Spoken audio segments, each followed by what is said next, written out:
Good evening, everyone. Good evening. Let's go ahead and I hereby call this meeting to order. It is 6:02 p.m. First item on the agenda is for my board to identify if they're here tonight. Starting from my right. Jessica Ochoa, present. Carlos Margo, present. Valeria Vega, present. Alisa Peña, present. Rosalba Hernandez, present. Celso Gomez Jr. present. Okay, great. We have everyone here. We have quorum. Everyone is present. Next item on the agenda is the Pledge of Allegiance. If you're able to do so, I ask that you stand and please face the flag. I pledge allegiance To the flag of the United States of America and to the republic for which it stands, one nation. under God, indivisible, with liberty and justice. Thank you. You may be seated.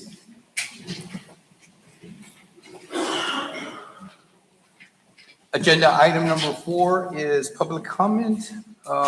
Again, if you have signed up for public comment, we will ask that you make your way to the podium, identify yourself, and you do have 3 minutes. After 3 minutes, we will inform you that your time is up. So I am now going to turn it over to our secretary, Ms. Peña. Has anyone signed up for public comment? Yes, so we can have Ms. Blanca Cantu. Make your way to the podium, please. Thank you, Blanca. You may proceed. Good evening, board members. My name is Blanca Cantu. I'm the Public Relations and Communications Director for La Jolla ISD. And I would like to ask for a few minutes, as I will be presenting a year in review for La Jolla ISD. Oh, yes, please. Sorry. Thank you. As we reflect on the 2025 school year, this marks our second year of focused, intentional work across La Jolla ISD. This year, we remained committed to what matters most: strong classrooms, supported educators, students at the center of every decision we make.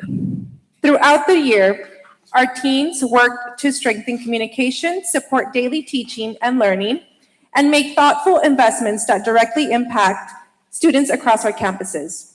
We focused on building consistency, aligning our efforts, and ensuring that our work today supports long-term success for our district. We also remained engaged with our families and community, knowing that trust is built through transparency, communication, and follow-through. This year in review reflects the collective work of our teachers, staff, campus leaders, and district teams. It represents progress, momentum, and continued commitment to serving our students with care and purpose.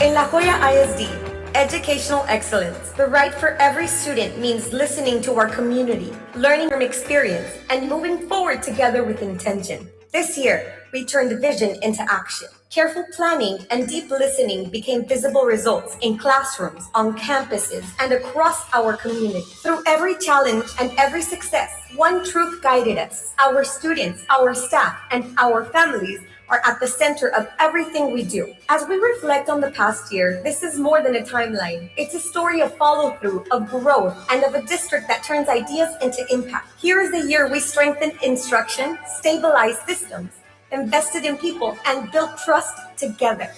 In February, we began with what matters most: students and families. Through partners like Food Bank RGV, we hosted distribution events to ensure basic needs were met so learning could thrive.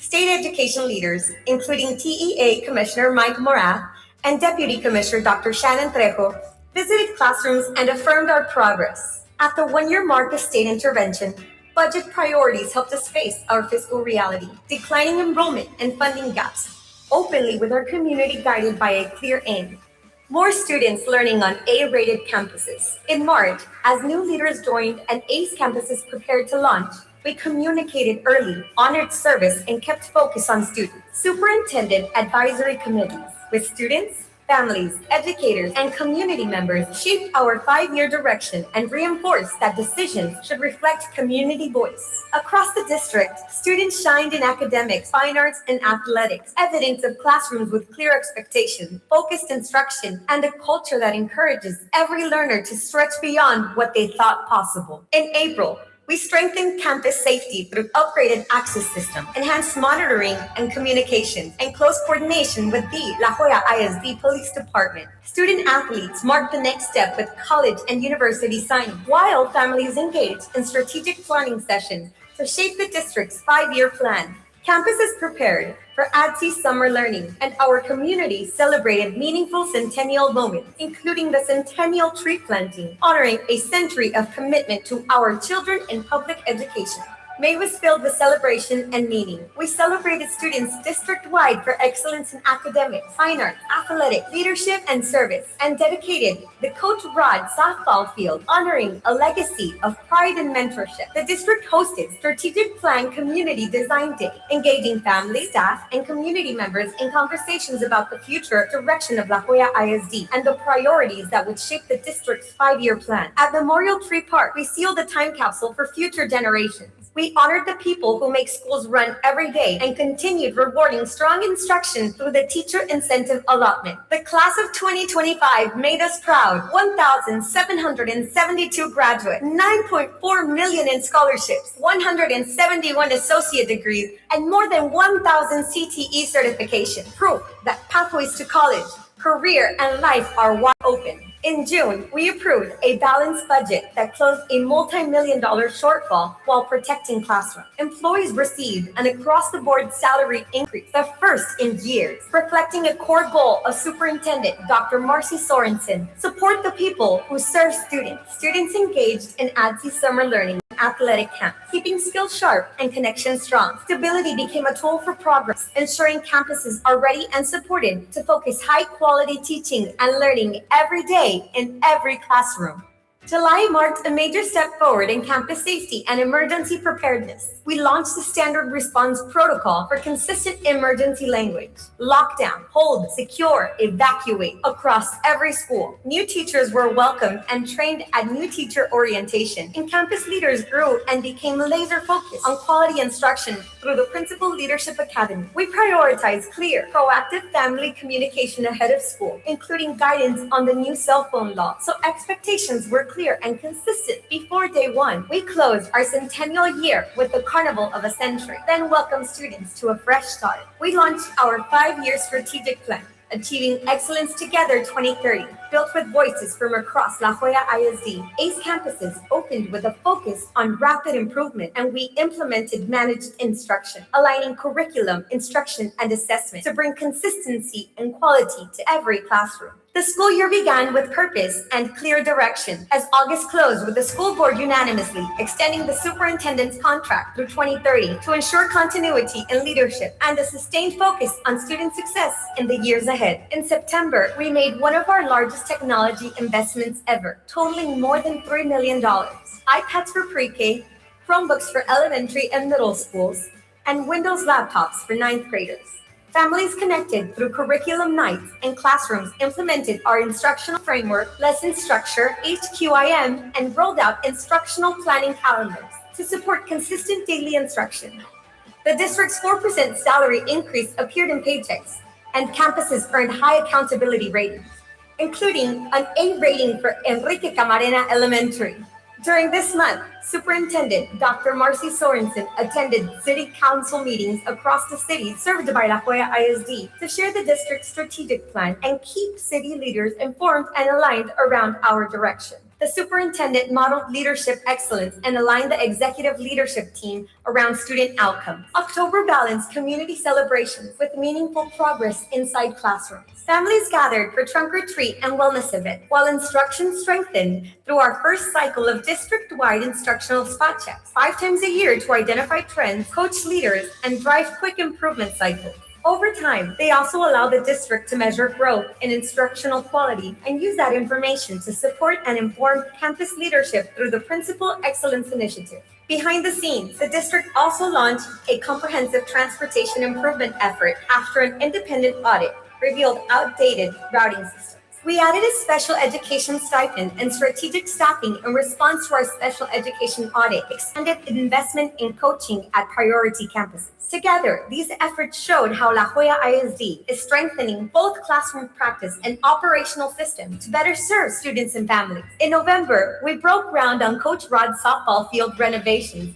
to modernize a space that serves students, coaches, and families. District leadership presented school action recommendations rooted in data and community input, expanding access to higher rated campuses, responding to an 8,000 student enrollment decline over a decade, and creating up to $27.2 million in reinvestment opportunities for instruction and student programs. We communicated budget priorities focused on academics, strategic compensation, student support, and operational innovation. We honored the service of K-9 Officer Lucky and continued deep engagement with partners and families aligned to our Achieving Excellence Together 2030 strategic plan. In December, we launched the Principal Excellence Initiative, aligning leadership growth directly to student outcomes and shifting from isolated effort to a system-wide approach. Community traditions continued with the 5th annual tree lighting, and we began school action staff and community engagement sessions. Spaces to learn, ask questions, and share feedback about long-term planning, instruction, leadership, and community remain tightly connected.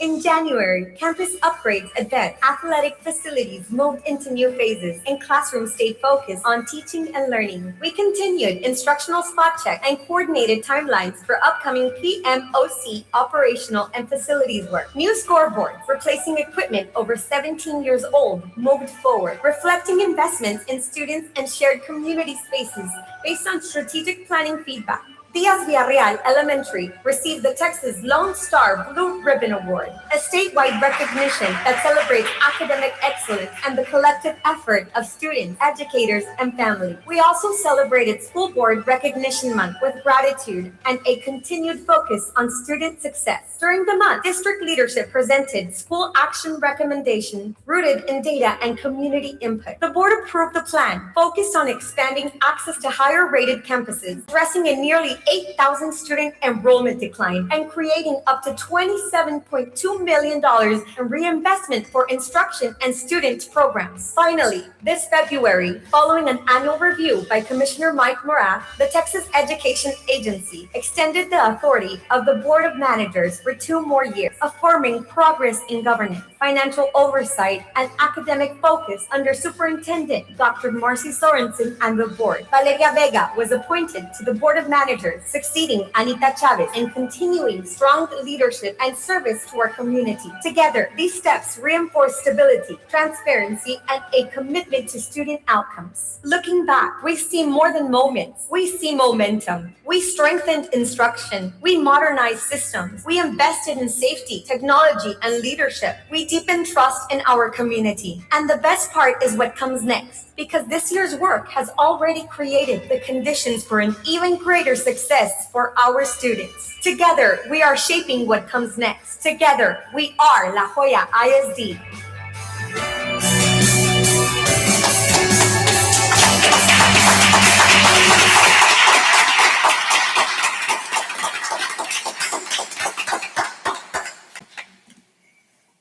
Wow. I mean, what could you say after that? That was a great video that you put together. And I can't believe that so much has taken place in just this past year. So Blanca, to you and your staff, great job putting this together.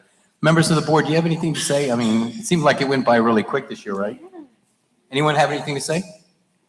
No, just wonderful.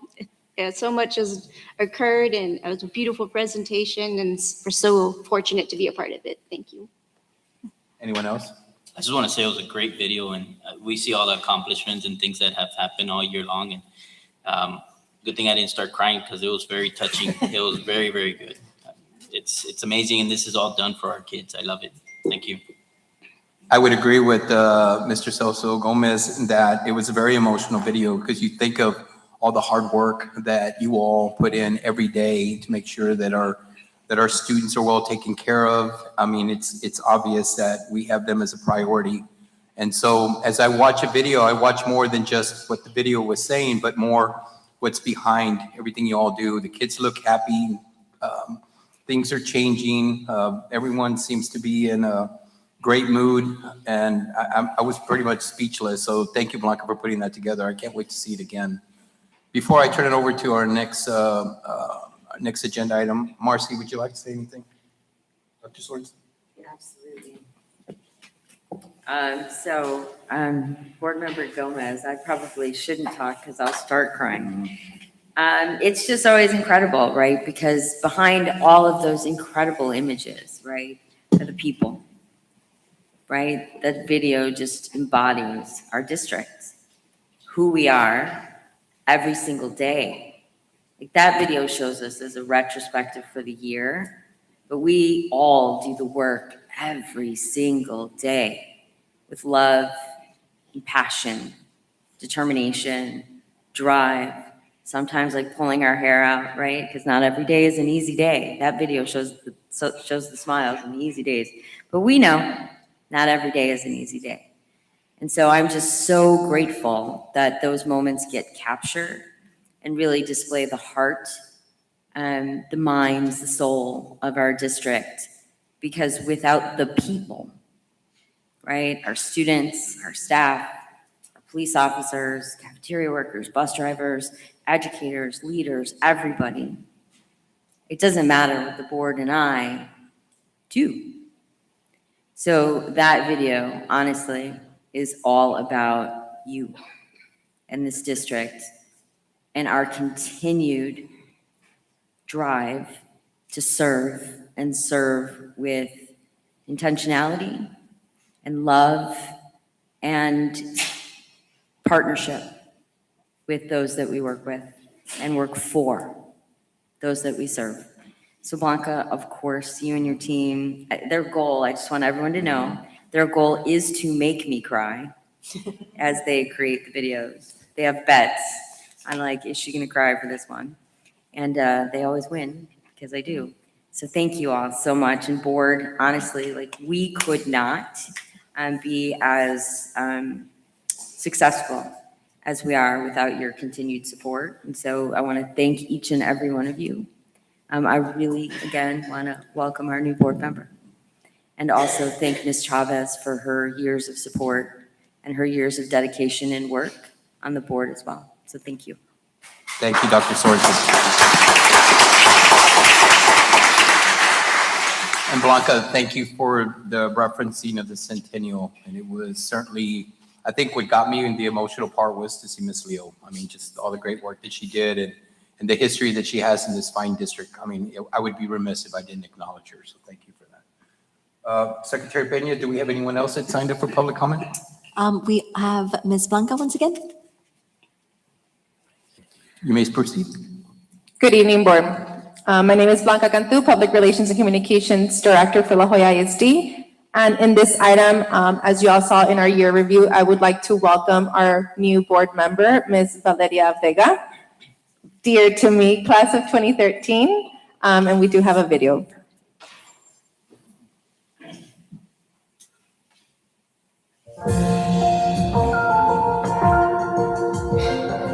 Hello, I'm Valeria Vega, and I'm proud to serve on the La Jolla ISD School Board. As a La Jolla ISD alumna and a first-generation college graduate, this district means a great deal to me. La Jolla ISD helped shape who I am today, and it's an honor to give back to the community that gave me so much. Drawing from my experience in construction and workforce training, I focus on leadership development and expanding career opportunities, especially in STEM and skilled industries. Those experiences guide my commitment to ensuring our students are prepared, not just for graduation, but for the many paths that come after. I'm excited to work alongside our board, district leadership, educators, families, and students as we continue to build strong schools and a strong future for La Jolla ISD. Thank you for welcoming me, and I look forward to serving our community.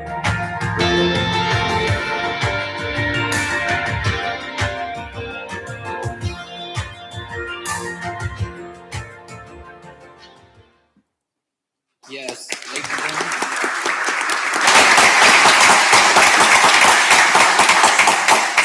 So I don't know if she was if she knew I was gonna do this, but I wanted to, for Valeria, our newest member of the board, to maybe say a few remarks and tell us a little bit about yourself for the folks that are in this room and those that are watching us live. Yes, thank you. Thank you for the video, for the warm welcome. I am a proud alumna from La Jolla. Since elementary, from first grade all the way to 12th grade, I've been a part of La Jolla, and this being here today is a great deal to me. And I take it personal, and I see students at any grade level, and I see myself in their shoes when I was a kid. So to be able to come back full circle and give my perspective to the district that helped shape who I am is very exciting. And thank you for your welcome. We're so excited to have you. So I think you would all agree, can we go ahead and give her a La Jolla welcome?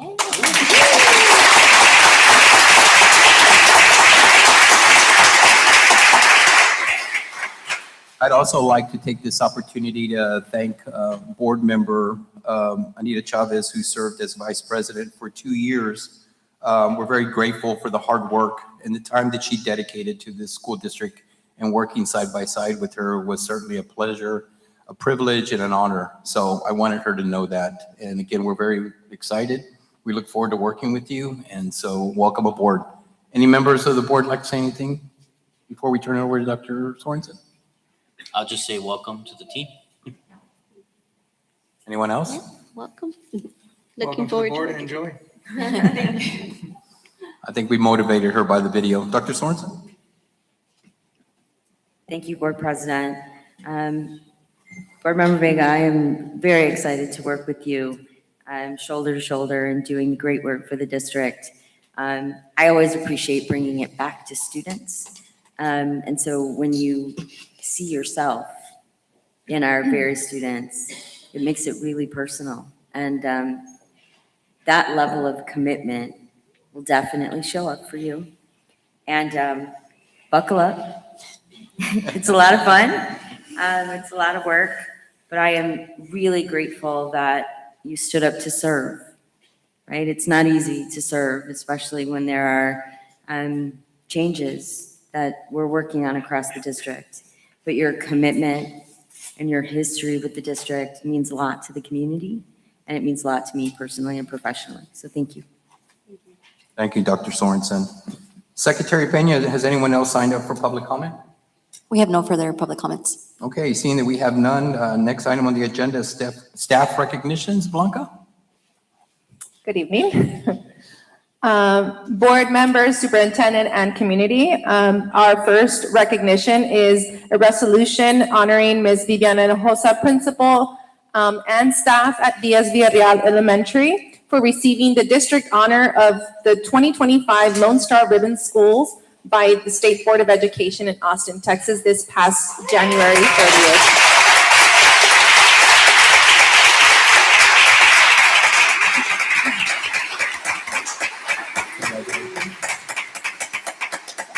Congratulations.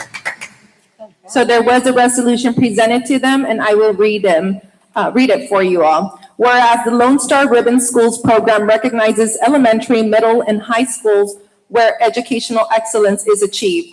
Where in 2025, Texas nominated 26 public schools to be recognized for their students' achievement, and whereas 26 Texas public schools were named 2025 Lone Star Ribbon Schools by the Governor of Texas and provided with a certification of award as such now, therefore be it resolved, Diaz Villarreal Elementary in La Jolla ISD resolved that this resolution be presented to the principals of the aforementioned schools for being recognized for excellence through the Lone Star Ribbon Schools program, and that a copy be included within the permanent records of the State Board of Education.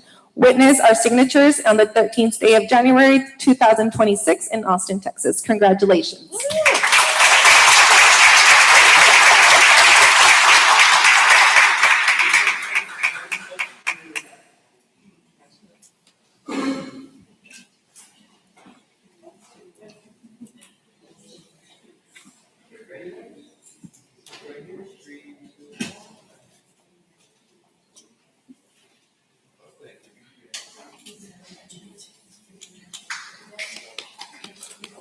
Congratulations. Congrats. Congratulations.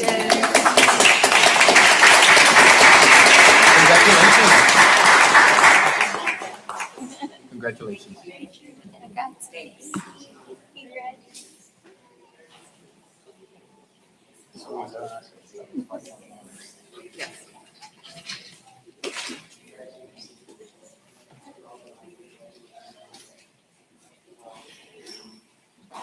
Again, congratulations to everyone. Next item on the agenda is 5.2, recognition of La Jolla ISD Police Department, Officer Jose Villanueva, and for life-saving action on 2 occasions. Chief? Good evening, Board President Alvarez, Superintendent of Schools, Dr. Swenson, and the esteemed Board of Trustees. Tonight, I'd like to present the life-saving recognition to Officer Jose Villanueva. On January 19th and on the 28th of January as well, while on duty at La Jolla, at DOJ Leo Elementary School, he demonstrated exceptional professionalism, calm judgment, and compassion by swiftly recognizing a life-threatening emergency and taking immediate action. His composed response and effective application for training resulted in the successful clearing of a student and a staff member's airway, preventing serious body injury and saving a life. His actions reflect the highest standards of law enforcement and school-based policing in exemplifying our mission to protect and serve, because his courage and selfless service, a young boy and an adult life was spared. Thank you, Mr. Villanueva. Today we'll present you with a plaque of a life-saving recognition on good work you've done.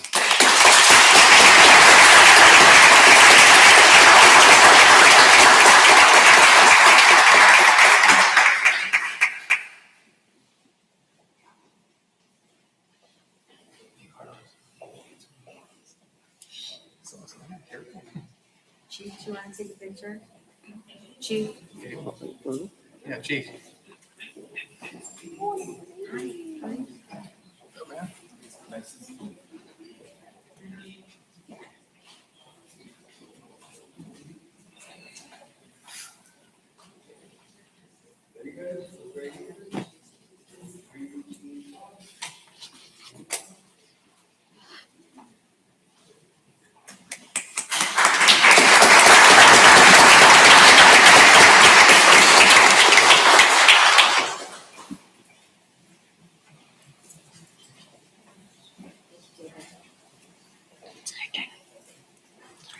Chief, I know you got the next one, 5.3, recognition of La Jolla ISD Police Department induction or introducing the K-9 officer tram. Tonight, I'm proud to introduce the newest member of La Jolla ISD Police Department, K-9 Tram. Our 2-year-old Belgian Malinois You can stay up. is a narcotic detection K-9. A Belgian Malinois are widely recognized in law enforcement for their intelligence, ability, and strong work ethics. And just 2 years old, Tram has already demonstrated a discipline, drive, and reliability required for K-9 service work. His training and certification in narcotic detection will enhance our department's proactive safety capabilities across the district. His handler, Christian Rosales, took 2 weeks early this year what was it? I'm sorry. Yes, and in Radel, what was it? I can't remember the name of the town. Liberty Hill by Austin, and an extensive 2 weeks training that he took to acclimate with K-9 Tram. K-9 Tram will assist our school officers and patrol unit to conduct preventive campus safety sweeps, supportive investigations involving illegal narcotics, and assisting administrators during threat assessments or safety operations. His presence alone serves as a powerful deterrent, helping to reduce the presence of drugs on the campuses, reinforcing our commitment to maintain safe and drug-free learning environment. More importantly, Tram role aligns directly with our district's mission, ensuring that students and staff can focus on teaching and learning without disruption. A safe campus is a productive campus, and K-9 Tram strengthens our ability to provide that secure environment every day. The addition of K-9 Tram reflects our continued commitment to proactive policy, policing, operational excellence, and responsible investment in school safety infrastructure. We are confident that Tram will serve our district with distinction and make a meaningful impact across all campuses. Thank you for your continued support of La Jolla ISD Police Department and our shared commitment to our student safety.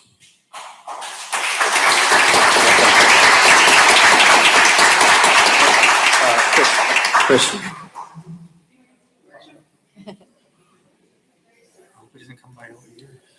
That dog was looking at Dr. Carlos Marco. Stark County, right?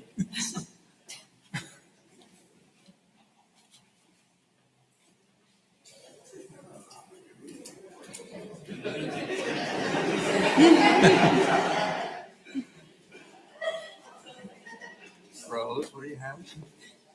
That's in your pocket. Thank you.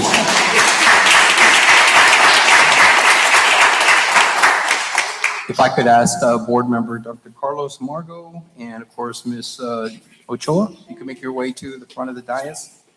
Before we recognize the next group, I do want to take this opportunity again to recognize Viviana Hinojosa, the principal of Diaz Veria Elementary, for again receiving the distinct honor of the 2025 Lone Star Ribbon Schools by the State Board of Education in Austin. So I wanted to congratulate you again. So thank you.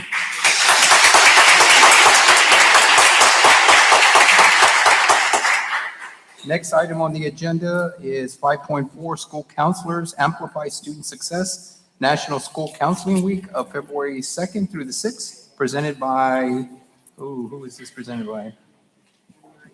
Anna Marie. Okay. Anna Marie Candelaria. Candelaria. Oh, I've never had you do a presentation. Good. Awesome. Congrats. You may proceed. Good evening, Board President Alvarez, board members, superintendent, and esteemed guests. It is both an honor and a privilege to recognize a group of professionals whose work often happens behind the scenes, yet whose impact is visible in every student success story across our district. During National School Counseling Week, we pause to celebrate the dedication, expertise, and unwavering commitment of our school counselors. From the earliest elementary years to the pivotal high school milestones, they serve as advocates, problem solvers, mentors, and champions for every child entrusted to our care. Our counselors guide students through academic planning, social emotional development, college and career readiness, crisis response, and life-changing decisions. They collaborate with families, support staff, and administrators to remove barriers and open doors for opportunity. When students face uncertainty, our counselors provide clarity when students feel discouraged. They instill hope. When systems feel complex, they create pathways forward. Their work is not simply about schedules or transcripts. It is about shaping futures. It is about ensuring that every student, regardless of circumstance, has access to guidance, belonging, and possibility. Before I recognize these professionals, I would like to read the National School Counseling Week proclamation. Whereas school counselors are employed in public and private schools to help students reach their full potential, and whereas school counselors are actively committed to helping students explore their abilities, strengths, interests, and talents as these traits relate to career awareness and development. And whereas school counselors help families focus on ways to further their academic career and social emotional development of their children. And whereas school counselors work with teachers and other educators to help students explore their potential and set realistic goals for themselves. And whereas school counselors seek to identify and utilize community resources that can enhance and complement comprehensive school counseling programs and help students become productive members of society. And whereas comprehensive school counseling programs are considered an integral part of the educational process that enables all students to achieve success in school. Therefore, I, Anna Marie Candelario, do hereby proclaim February 2nd to the 6th, 2026 as National School Counseling Week. On behalf of the district leadership, it is my distinct honor to introduce and recognize the extraordinary school counselors of La Jolla ISD. Please join me in celebrating them.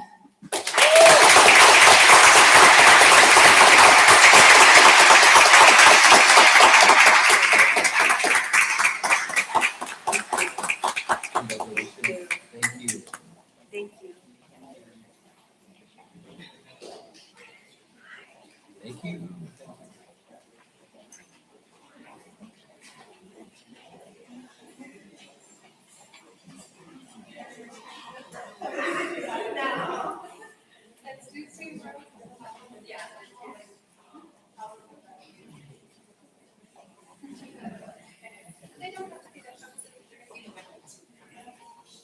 Congratulations. Thank you. Thank you so much.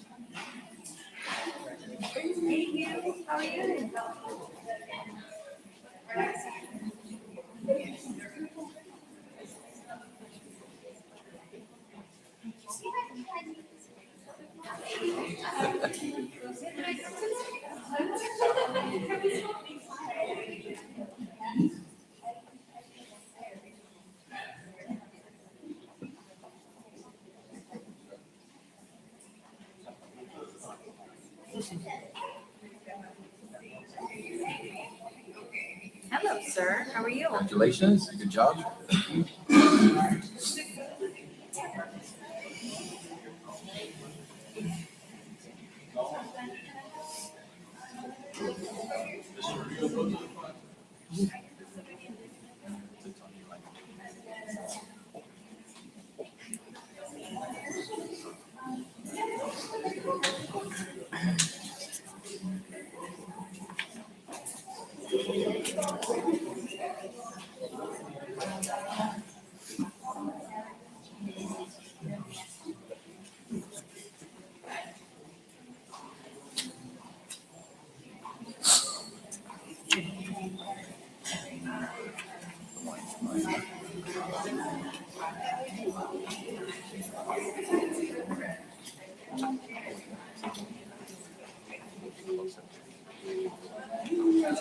Get in there.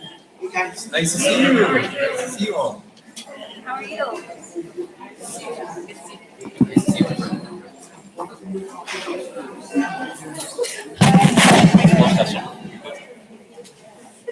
Hello. Hello.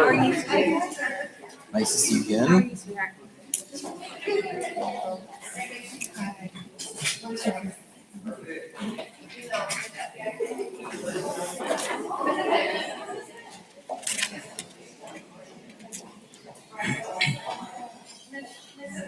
Betty, you got your heels on?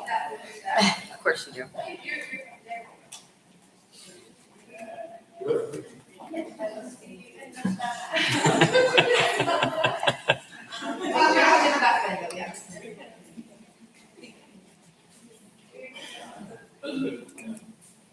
Okay, ready guys? I'm gonna count to 3. 1, 2, 3. Perfect. Yay.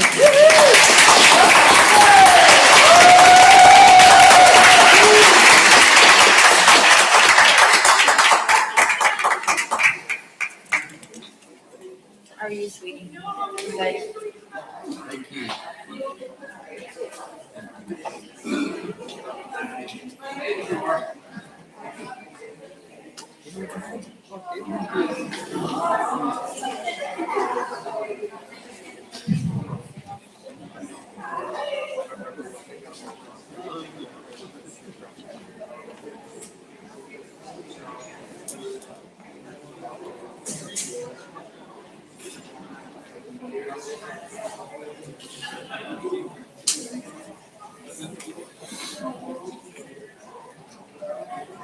All right, our next item on the agenda is agenda item number 6. Ms. Candelario, thank you very much for the presentation. Next item, Board yes, ma'am. President, if I could. Yes. Thank you. I would also like to thank, before we move on to 6.1, where is Gabby? Where is Gabby? Gabby, don't hide. I want to thank Gabby. Everybody wants to thank Gabby.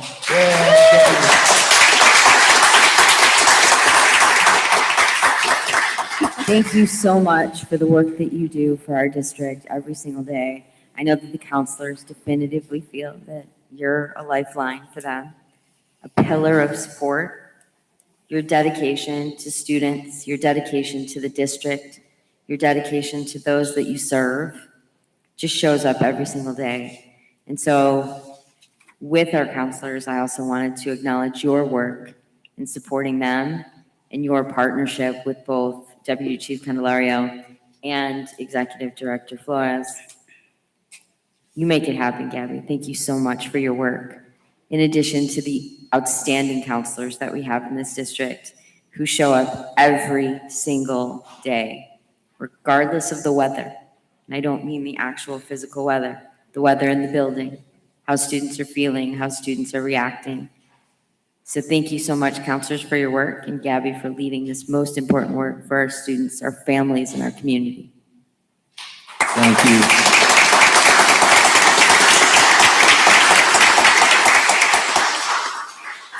Next agenda item is the superintendent's updates. Item 6.1, budget priorities update. This will be done by Marjette Crespo, Chief of Business, Finance, and Administrative Services. We'll be teaming up with Ms. Jamie Miller. Ms. Crespo?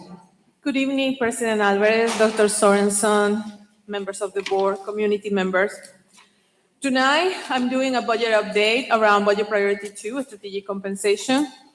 We are providing a clear update today about what it means, what strategic compensation means, what we discovered through this year and a half we have been working on, how we are addressing it within the responsibility that we have at this moment.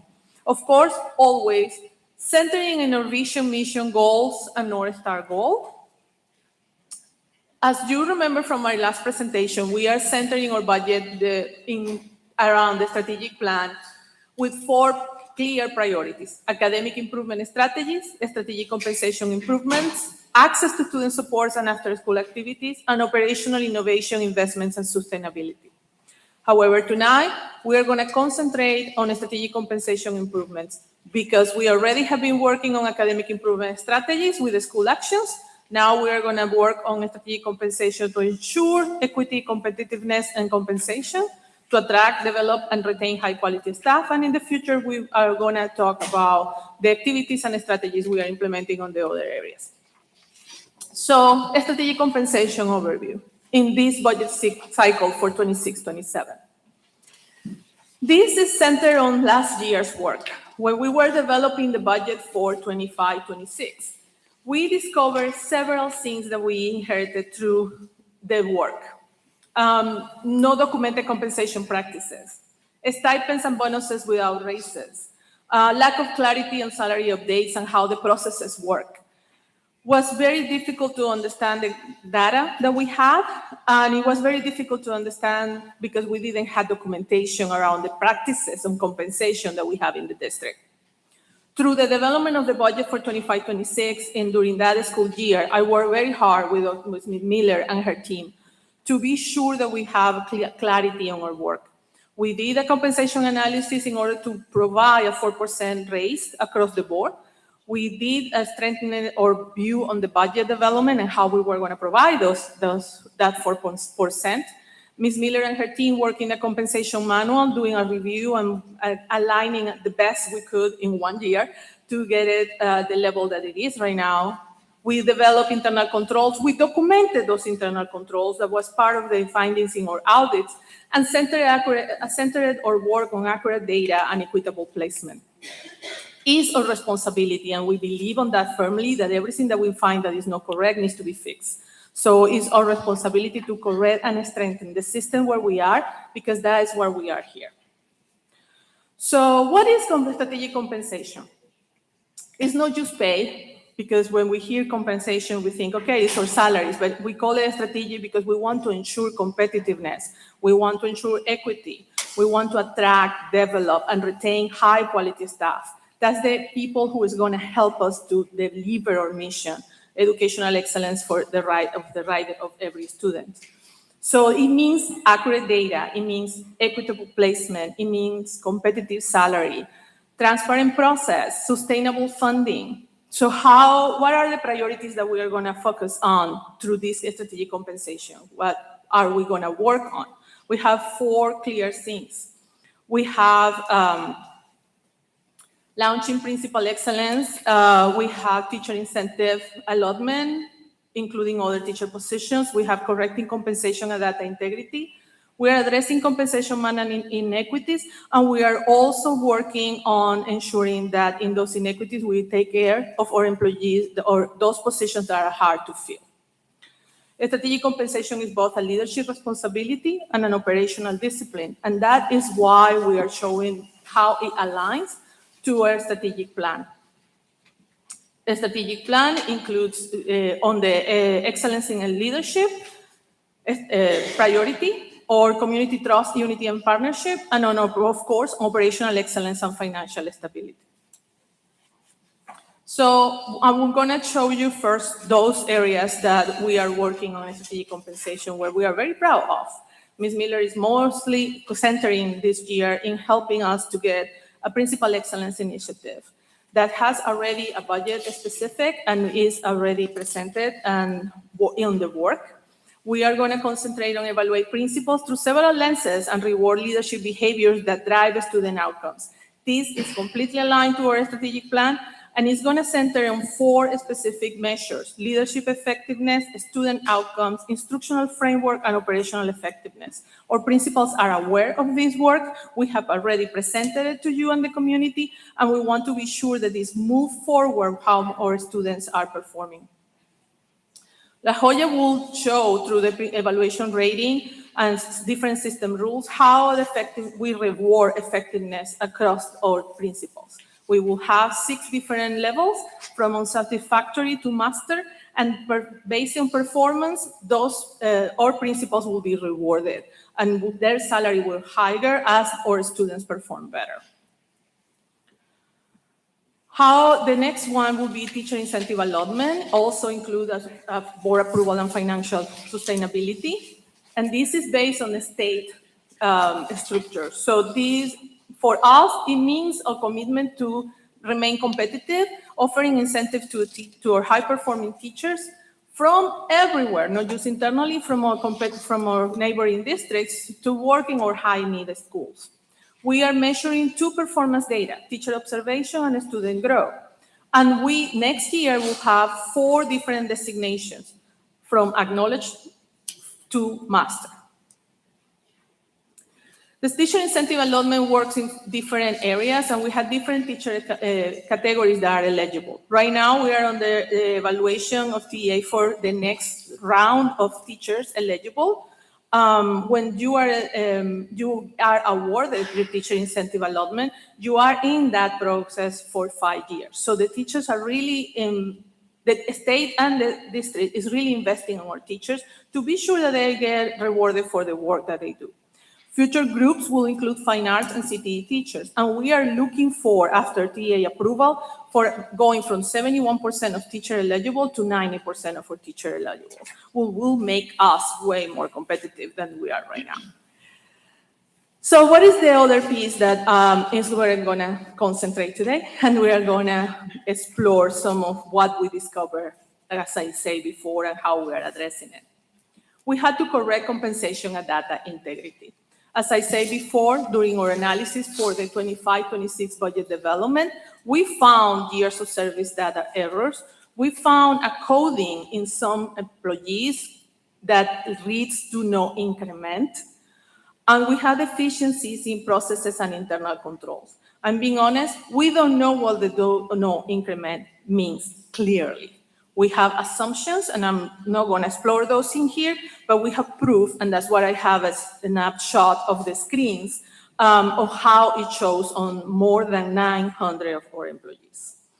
Compensation plans in raises, bonuses, steps, where we are, how we get paid, are required to be approved by the board annually, and that's based on the Texas Education Code. I mentioned that because anything that we are presenting to you, eventually when we change the compensation manual, will be presented to you for approval. And that's an approval that needs to have annual with our budget development.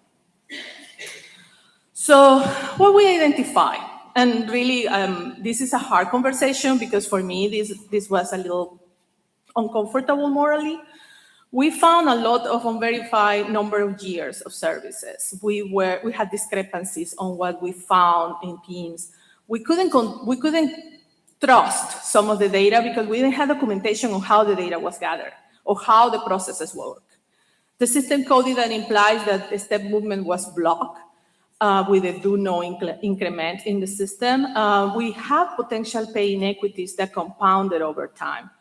I want to share that I really firmly believe that the raise helped us to solve some of these issues because it was big enough to cover some of the discrepancies.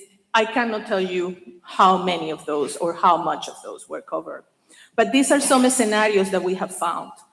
You may have your years of service correct in the system, but your salary step is incorrect. However, your salary may be correct on the compensation plan, and you may not need any update on this work. You may have a years of services incorrect, your salary step is correct, but your salary is not correct because it was not fixed due to the do no step, do no increment comment. So I am in front of over 2,000 teachers, and I have to, or we, because the team is amazing and supportive, we have to go individual by individual to ensure that our teachers are being treated correctly and their pay is not impacted. So who we know is impacted and who is not. This, if we have any discrepancies, impacts only step-based salary employees. Who are those? I put the example that you can find in the compensation manual. Remember, compensation manual is posted in our website. It's a public document. And those steps are teachers, librarians, and nurses. Not all of our employees in campuses are on steps. For example, counselors, social workers, high school band directors, diagnosticians, they are in the compensation manual in levels, but not in steps. Therefore, they are not impacted. Employees hired on the 25-26 school year because of the hard work of the human capital group are hired on the right step. They were reviewed based on the experience they brought from their previous work, and they were placed correctly at higher. So we are not anticipating any correction. However, we are checking every teacher, librarian, and nurse just to be 100% sure and be clear that our employees feel that we are really reviewing everybody. So what was done? Deeper compensation data was reviewed during the 25-26 school year, the budget development. We identified years of service and system coding issues. And we know the practices originated on the prior administrations and prior board approved plans. What we did, the district business and finance and the human capital team worked hard to figure it out where we were and understand what the problems are. This is and was part of the process of strengthening internal controls. And it was a data-driven review. It came up because we were doing the work to do the race. And when we were doing that, we had to review every employee to ensure that we were doing it correctly. So this is not because anybody complained, and it's not coming from any person across or any employee that came complaining. It's really based on what we discovered on the system. So what it means for our teachers or not, if they are not impacted, if you are known on a step-based salary schedule, this does not impact you. If you were hired in the year 25-26 for this school year, your placement is already correct. If you are on a step-based schedule, your information will be verified for accuracy, and we are going to need you to help us to do that. And there are no pay changes unless the data is verified and after we approve through the regular budget process. I'm doing a parenthesis in here. I bring the law and say Texas law requires a school district to prepare, publicly notice, and annually adopt a board-approved budget before any funds can be spent. And these include the compensation manual, part of the process of the budget for the following year. So these are, I just did the statutes in there, just in case somebody wants to read all the details, because that includes from the development of the budget all the way to the compensation manual and the approval of the budget and compensation manual.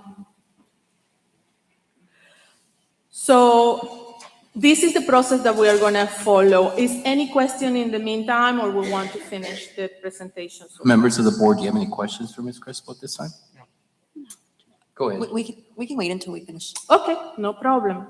So Why I said before that we're going to need the employees' help. We want to be sure that everybody feels that we are addressing their individual needs and that we are paying attention to every potential issue.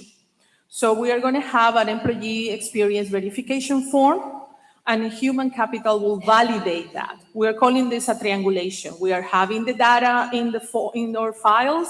We are asking the employee to verify, and we are going to get those two documents together to review and being sure that that aligns.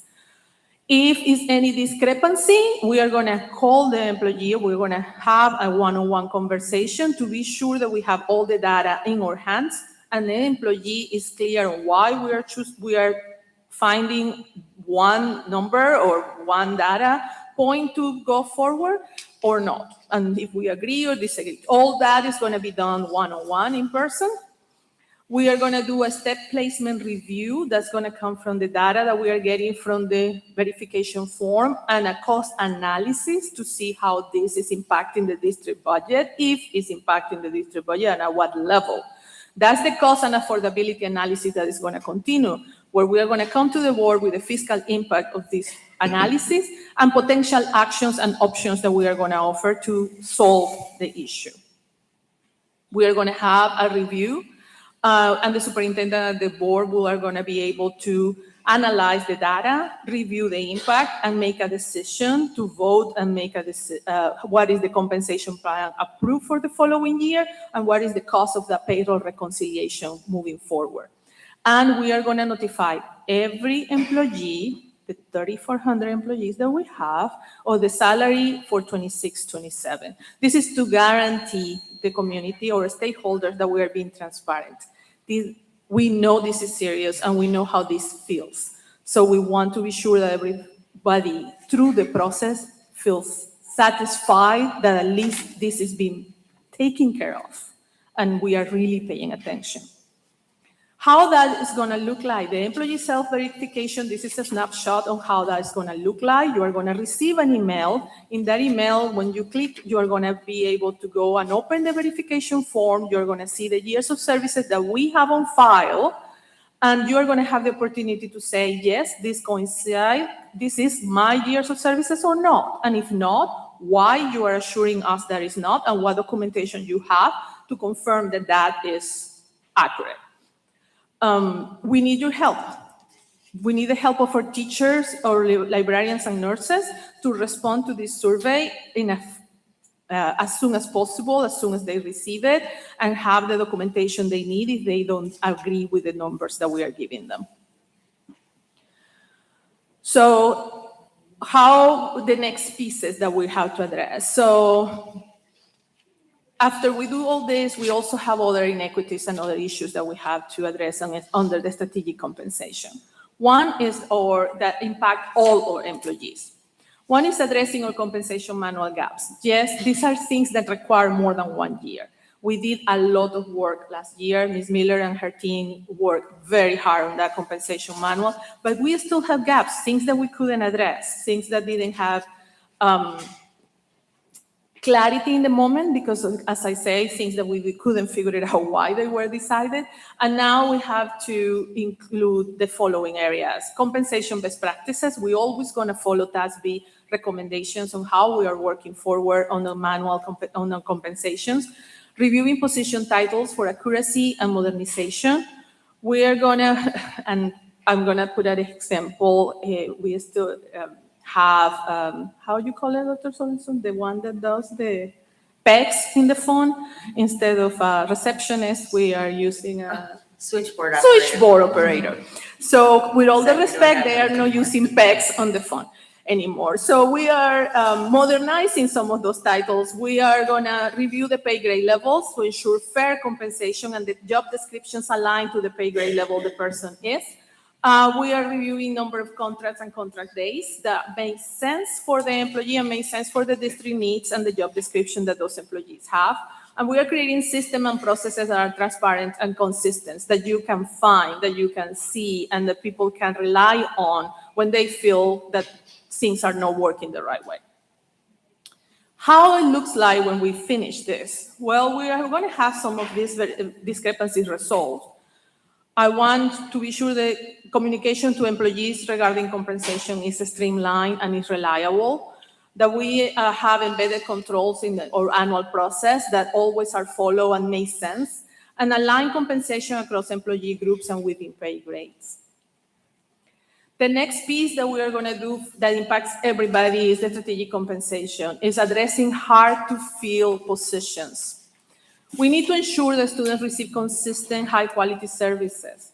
One of the groups that we are very concerned about is the special education.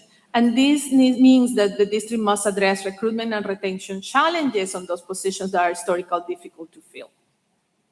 So we have several priority focus areas. The first one, as I said before, is special education teachers and related service providers. But we have other high-need instructional roles like CTE teachers. And we have bus drivers that is also very difficult for us to fill. So some of the potential strategic tools that is subject to budget and board approval is TRS searchers coverage for eligible retirees in hard-to-fill roles. As you know, legislation free the districts to cover or not the TRS searchers for retirees, which is close to the 17% of the salary of the employee. So we are able to cover those that surcharge and incentivize the retirees to come to work for us. We also will propose targeted signing incentives, differentiated salary adjustments, or retention stipends tied to service commitments. All this to be able to incentivize those employees to come to work for La Jolla ISD. What is going to control some of this work is that we are going to be sure that we identify those shortage areas with data-driven information. We are going to review and present to the board for analysis a multi-year affordability review to see what is the best academic return of investment for any of those strategic tools that we use. We are going to align those with our strategic plan and budget capacity. And we, of course, have required board approval for any of these decisions. I want to be clear that before any compensation adjustment, after all this work, the board always have to make the final decision. We have to be sure that we have secured the verified and validated years of service is done. We have to confirm that the step placement and accuracy and correction costs are clear. We had to review affordability and multi-year financial impact to be sure that we can afford it. We had to align with the strategic plan priorities and budget guardrails.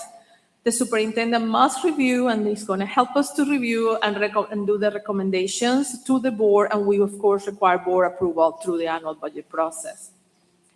These are the board authority and the legal guardrails. It is required by law that the budget and the compensation plan are approved annually. Prior approval compensation decisions are binding. These are annual requirements. The district cannot retroactively reopen or revise previous year's compensation plans. And any corrections or adjustments are prospective only and contingent to board approval for the 26-27 school year.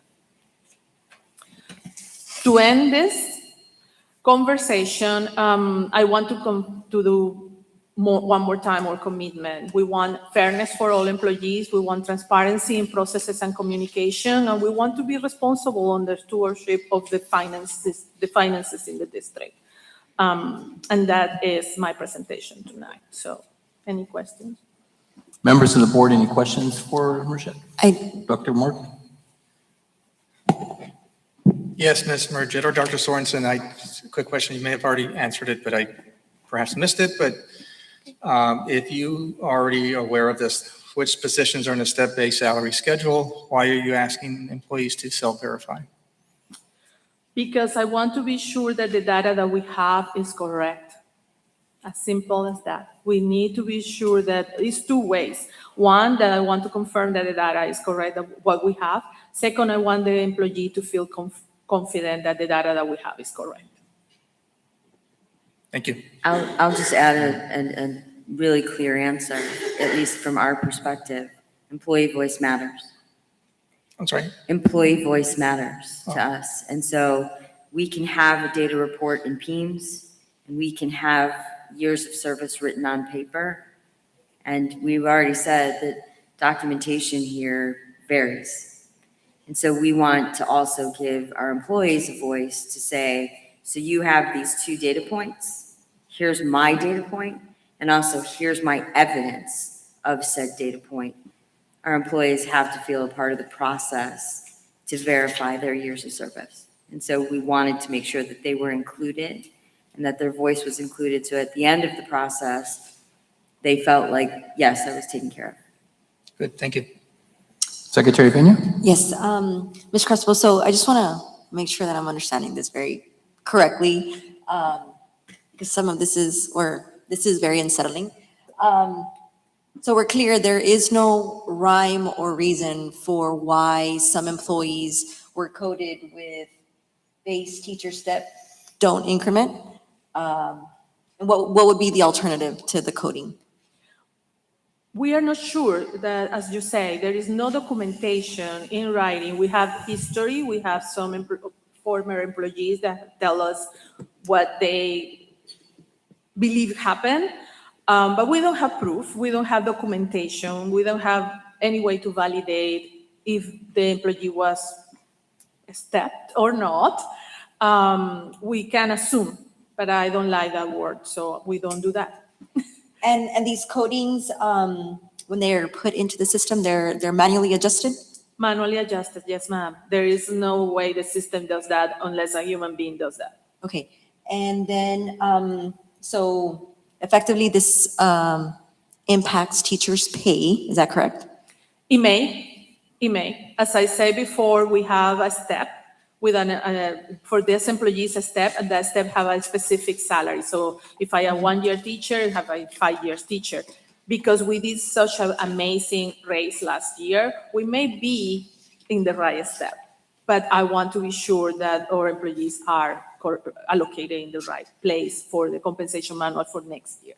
And then does this affect TRS for the teachers as well? Not necessarily. It depends on what the salary is, discrepancy and how it is individually. So we will have to work that with our employee. Got it, thank you. Marjette, would I be correct by saying that it would, for those that we find discrepancies, as you stated, it would help them with their retirement? I mean, we could add years. Am I stating that right? No, that is a more documentation issue and Okay. ensuring that the salary that we are representing for that is correct. So if I say in my compensation manual for 26-27 that my 5-year teacher makes X amount of money, I want to be sure that my 5-year teacher is a 5-year teacher and it makes in that funding, that amount. That is really what it is. But we are not believing that the discrepancy for TRS is really that represented in there because it's a different system and it's being tracked separate from us. We cannot talk to TRS for them to verify the years of services with us. Okay. So that's part of why we had to do Yeah. it this way. That's unfortunate. So for no fault of ours or the teachers, if someone said they were in another district for 3 years, they come over here and they never got that credit, you're saying they wouldn't get the credit? I'm saying that how I say this, I don't think so, because the system of TRS works parallel to what the years of services in my system for salary works. So when I started working as a teacher, that report goes through one system, but when you move to La Jolla, what I put in my link system for paying payroll is another thing. That's what I was asked, is it this manual? Yes, this is a manual variation. It doesn't touch what I've been doing in TRS because TRS count over there in their own counting system is not what I have in my administrative system in here in La Jolla ISD. Thank you. Board President, if I could just also Yes. clarify a little bit to Board Member Pena's question and yours, is that where this shows up in terms of impact is compensation. TRS monitors years of service in their own system. Where the impact to our employees And what we've heard as we've discussed this with our campus leaders, people repeatedly said, I knew it. I knew something was wrong. And so where they would have felt the impact was in those yearly step increases that previous boards and previous administrations chose to say do not increment for certain employees. And so, and again, we don't know why, which employees, right? We just know we have the responsibility of fixing it and making sure that our employees are taken care of moving forward in a fair and transparent way that aligns with their years of service. And so where they would have felt the impact, and I think many of our employees who have gotten this information have said, yeah, I knew my compensation wasn't matching my years. I just didn't think I could do anything about it. And I want to emphasize that this is again, budget and compensation is approved by the board. The board has the right to say, I'm not raising salaries this year. That's a vote that a board can do. A board can decide. The problem we are finding is doesn't have rhyme and reason. So we don't know who was stopped and who wasn't, or that's what the problem is for us, is I don't have documentation that verifies if it was all across the board or not. And it's better for us to take the bandage and discover it, figure it out, fix it, and not keep dragging things that we don't understand. Thank you. You know, I think what I want to say too is, Marjette, to you and Ms. Miller, I appreciate that you're taking this task on. I mean, this is really important to our teachers and to those that work for us. So I appreciate that. And I appreciate that it's a task, and you're going to be meeting with the folks that you mentioned, the hundreds of folks that you'll be interviewing in the one-on-one conversations. So I just wanted to tell you thank you for that.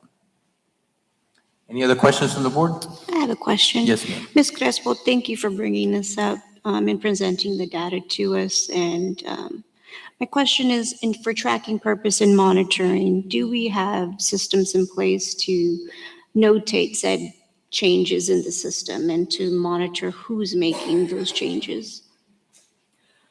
I can tell you for the last year and a half, we have been very careful on documenting everything that we are doing, how we create positions, how we do position control, how we are tracking those positions, how the person goes on board, what are the documentation that they bring. So that is something Ms. Miller have worked on her processes to document. Before that, that's part of the problem. We cannot find something that we can rely and say, this is why this happened, and now we are changing it. We don't know why it happened, and now we had to get documentation for it. Makes sense? That it does. And then so moving forward, recommendations will be presented over the next couple of weeks, months, or once data. We are estimating by April, we are going to be able to, end of mid-April, what are those potential solutions and the cost for those, so we can integrate them on the budget plan for next year. Appreciate it. Thank you. Thank you, Ms. Crespo. Any other questions? Seeing that we have none, thank you very much. Next item on the agenda is 6.2, our 2026-2027 district calendar update. This will be done by Dr. Little. Dr. Little. Good evening, everyone. So we want to give you and the community an update on where we are in building out our calendar for next year and encourage folks to weigh in on that process. So as we think about our calendar, it obviously relates to how we think about one of our biggest investments, which is the time of our people and how we create space and time for learning with students. So this isn't just about dates on the page or when we're going to have school versus holidays. It really is thinking about how do we support our pathway to these outcomes for our students in La Jolla ISD. And so I want to begin by thanking the team that really helped put these options together and work through it. Just like last year, we had a cross-functional committee that came together. It represents school-based team members, representatives from our educator group partners, various central staff and cabinet perspectives as well. All of that team helped create the options that we are sharing with you and that we've been sharing with the community. Some highlights to note about these calendar options is there continues to be a really strong commitment to maintaining instructional focus in our calendar. That's both for our students in terms of the number of instructional days, as well as the additional days with our ADSI program, as well as the development and support of our educators and our staff through professional learning. So at minimum, we have 179 school day options. We actually have 179 and 180. That's part of the options that we're considering. Our 2 ACE schools, by law requirement, will have 181 day requirement. So that's fixed for Garza and Seguin, 181 student days. Everything else about the calendars, and I'll show you this, is the same. The other big piece of this is, again, continuing to build the capacity of our team members and our educators and teachers in the classroom. So there are dedicated professional learning days where folks are on contract. That's part of their expectation of work each year, where they're getting opportunity to learn and grow. And as the superintendent really emphasized when she started this work a couple years ago in La Jolla, making sure there's also additional paid days for people to grow in their capacity in their work. So we offer professional learning beyond what's just in people's contract, but have really emphasized compensating our educators and our team members for those as well. Preparation days are super important, especially for teachers in the classroom, to make sure that you're ready for students to come in, getting your classroom set up, all of your materials ready, so those are still built in. We continue to have weather makeup days as well. We just had one of those on Monday. That's why the district was able to be off, is because we hadn't had to use a weather day this year. And then I mentioned ADSI. That continues to be a big focus for us in the summer, in the month of June. That exists in these calendar options as well. The thing that will actually be different even this school year is the state now allows middle school grades to participate formally in the ADSI program. So whereas we've had summer options for our 6th, 7th, and 8th graders in the past, this year they'll actually experience that in the same way that our elementary students will, in terms of having a balance of academic work and enrichment opportunities built into that summer day. The other thing to really take note of here, and you'll see this on the calendar, is in all of these options, we will actually end school before the Memorial Day weekend next year with these proposals. So the last day of school for students would come before that long weekend in May. And then once we get past the Memorial Day weekend, we're fully focused on ADSI. That's not been the case for the last several years, just how the calendar falls, but that is something to note. So here are the 2 options that we have presented to our community and wanted to share with you this evening. We have very thoughtfully called them Calendar A and Calendar B. So not sophisticated naming here, but the key difference is the number of total student instructional days, and in particular, when the first day of school falls. So Calendar A is very similar to what we have right now this school year. I know it's a little small, but if you look in that August box, you see blue, orange, and yellow colors in there. The blue are those preparation days. Again, that's teachers working in their classroom, school staff working to get things set up. The orange are those professional learning days. And then the yellow is the first day of school. So in Calendar A, first day of school is Monday. That's what we did this year. That's what we did last year. Last day of school, if you go to the bottom right in May, you see that yellow color pop up again. It's the Thursday before Memorial Day weekend for students. Calendar B is identical except for the first day of school. In this case, we go to 179 instructional days because we're adding another professional learning day before the school year starts for teachers. And so you see we actually have 4 orange days in that first week of August. Students would actually begin on Tuesday instead of Monday. Everything else in the calendar is identical. And just to note, all the colors obviously mean something. Gray here are the holidays and days off, so you can see that those are consistent in both options as well. Again, match what we've done in large part to this school year. The other option that we put out for survey, for feedback, is when our last day off, our last holiday falls within the year, because we had some things that we could consider doing differently. So this really relates to October and January, and it's the red days that you see show up in these 2 images. So in October, we know we're going to have off Monday, October 12th. That's Indigenous Peoples Day. That's going to be a long weekend no matter what in every calendar option. But we have this extra day that we could either put in October to have a sort of mini fall break, a 4-day long weekend, or we could place it where many districts do in January on Martin Luther King Jr. Sort of Remembrance Day. And so this is part of what we've asked the community to give us feedback on, is should this day fall in October or should it fall in January, to help us round out the calendar. Other thing to note here in January, just like we did this year, and we got some good feedback on it, is we will continue next year with the same process of returning from winter break. So students will not actually return until the Wednesday, the 6th. That pink day, the 4th, is one of those extra compensation professional learning days. So if you come to professional learning, it's compensation above your contract. And then the blue day, everybody's back here working. It's a preparation day, final day to get ready before we start the spring semester. So we did that this school year. We're continuing that based on feedback for next school year.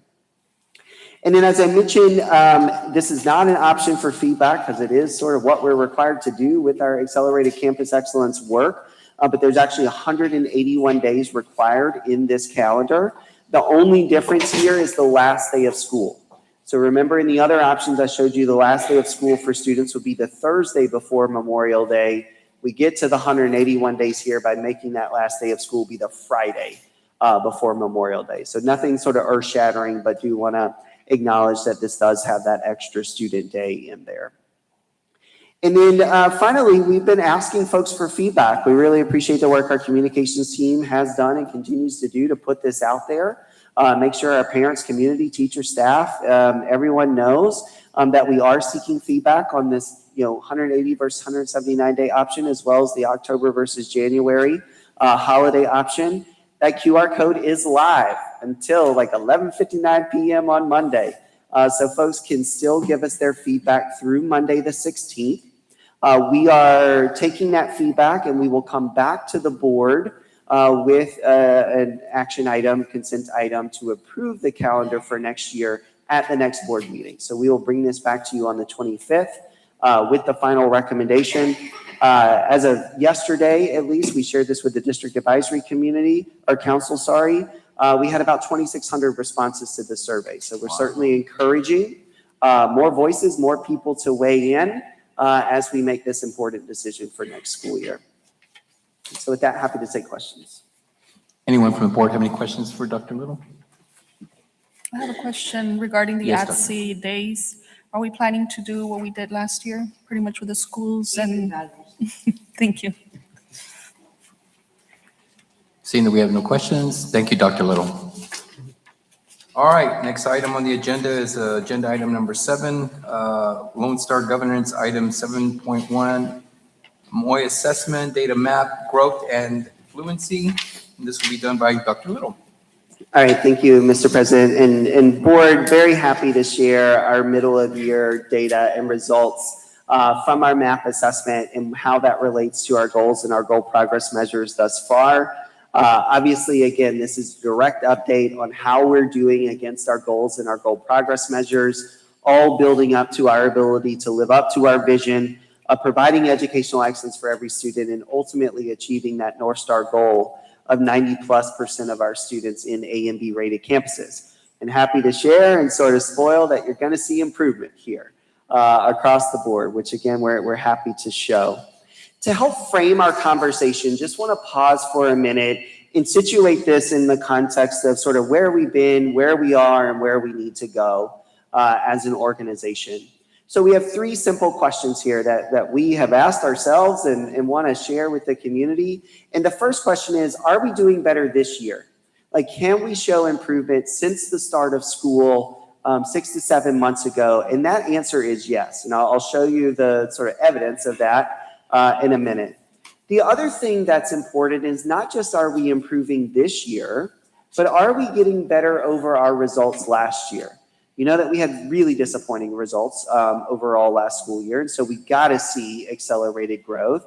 And so we want to know, are we seeing that? Is it showing up? That answer also is a very strong yes. The third question is the one that we very much wish we could answer and like look into the crystal ball and see, and that is if we are seeing enough growth and progress to end up this year where we need to be. Again, lots of data in this presentation is going to hopefully like inspire confidence in all of us that we are heading in the right direction. And we can't definitively say that yet. So we just wanted to be transparent with you and the community and ourselves. We still have 30 days until the first STAR exam. Every single one of those 30 days is super critical, and they will determine whether that last sort of question becomes a yes or a no. But again, very happy to share that the first two are really strong, and that's what we're going to walk through in this presentation. A quick sort of summary. You've seen a version of this slide in most of our updates this year, but again, the story here is a bit different. Throughout this point, we've generally had to share that, we started the year lower than we did last year, and we unpacked that with you in terms of, MAP made some assessment changes to really focus more on grade level questions for students. We got different comparisons to how we're doing across the country, and we still didn't have a lot of data points yet. Remember, last year was the first year that we took MAP, so this is only our second middle of year data point to be able to actually do a comparison. What we can see, though, is that there is real growth across the district. Across grade levels and across contents, we can see that growth both compared to August and compared to last school year. We can also see that growth in our classrooms every day. As you heard in the amazing sort of year in review video, we've been doing spot checks. We've been out there in classrooms doing observation, providing feedback, providing coaching, and we saw tremendous improvement from cycle 2, which was late in the fall, to cycle 3, which we just did a few weeks ago. So what our teachers and our educators are doing in the classroom is showing up in their practice. And these last two things on the bottom of the slide are our push and our urgency to say we got to do that even better, and we've got to do that more consistently in every classroom, every day, every content, every grade level. And so that's our real focus of ensuring that we're organizing our direct support to teachers and our teams, to our leaders, and that our partners are doing the same to really, again, maximize this 30-day sprint that we're in, but also ensure that we're building that strong instructional foundation that really can accelerate our growth in the years to come. So first question, sort of proving the yes here, like have we gotten better since the start of this school year? That's what this slide shows. Again, if we just look at the colors, it is green, green, green. There are 3 places, so 3 out of 26 assessed areas where we didn't see the growth that we needed, but 23 of these areas showed progress. In some cases, significant double-digit progress over the start of the school year. And again, you can see that in reading, math in the middle, and science all the way to the right. This is all MAP data, so it's all coming from the MAP assessment at the middle of the year. To the second question, can we see growth over last year? Here's the slide to answer that question. Again, we see a ton of green on this slide. 19 out of 26 assessed areas show improvement. This also helps us see areas where we got to focus on even more deeply. And so kinder, for example, you see that -6 compared to last year in reading, -1 in math. That really helps us see we've got more work to do in our kinder classrooms to really build that teacher capacity, that comfort level with the work we're asking teachers to do. Remember, in the K-1 space in particular, there is a lot of heavy lifting that teachers have to do to teach students how to read. And so we've got more work ahead of us to ensure that foundational skills are being taught, that they're being taught explicitly and deeply, and that students are gaining those skills from an early literacy perspective.